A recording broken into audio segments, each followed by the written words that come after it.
રાધે કૃષ્ણ ભાઈઓ, કેમ છે? મજામાં? તો આપણો તમે કપા જોવો છો કે કેમ છે?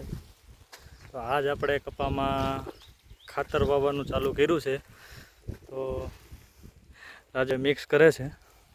તો ડીએપી ને ઉરિયા આપણે બે મિક્સ કરીને વાવી છીએ. તો તમે એકવાર કપા જોવો.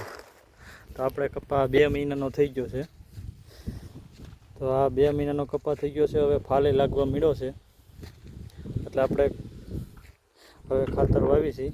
તો આપણે ખાતર કઈ રીતે વાવી છીએ એ સનેડે. તો સનેડે આપણે તમે જુઓ કે આપણે કઈ રીતે ઓવણી બાંધી છે અને કઈ રીતે વાવી છે.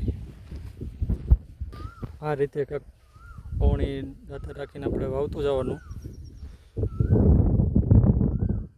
તો આપણે અહીંયા માથે બેઠા બેઠા ગુણને અહીંયા મૂકી દેવાની ઠેલી ખાતરની, અને માથે બેઠા બેઠા અહીંયા ઓરતું જવાનું. એટલે વવાતું જાય ખાતર. આપણે રાજુભાઈને પૂછ્યું કે કેવીક મજા આવે છે બેઠા બેઠા ખાતર વાવવાની. આપણે એકવાર એની પાસે પણ જાવી. રાજુભાઈ, આપણે ખાતર તમને માથા બેઠા બેઠા કેવુંક મજા આવે છે વાવવાની?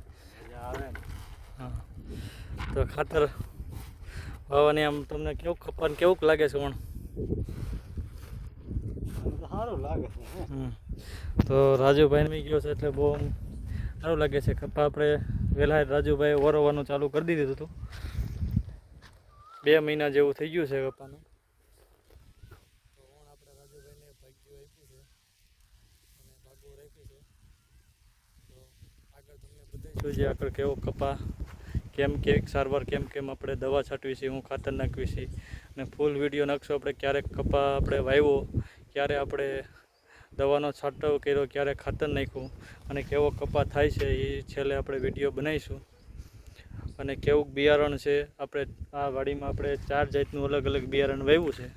તો આગળ પછી છેલ્લે બતાવીશું કેવું બિયારણ સારું છે, કેવું નથી સારું, અને કેવું વાવવું જોઈએ, અને ક્યારે ક્યારે ખાતર વાવવું જોઈએ, ક્યારે દવા છાંટવી જોઈએ. પછી તમને બધું જણાવીશું.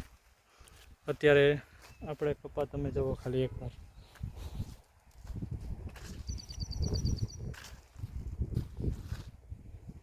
તો આપને સપોર્ટ કરતા રહીજો ભાઈઓ. રાધે કૃષ્ણ ભાઈઓ.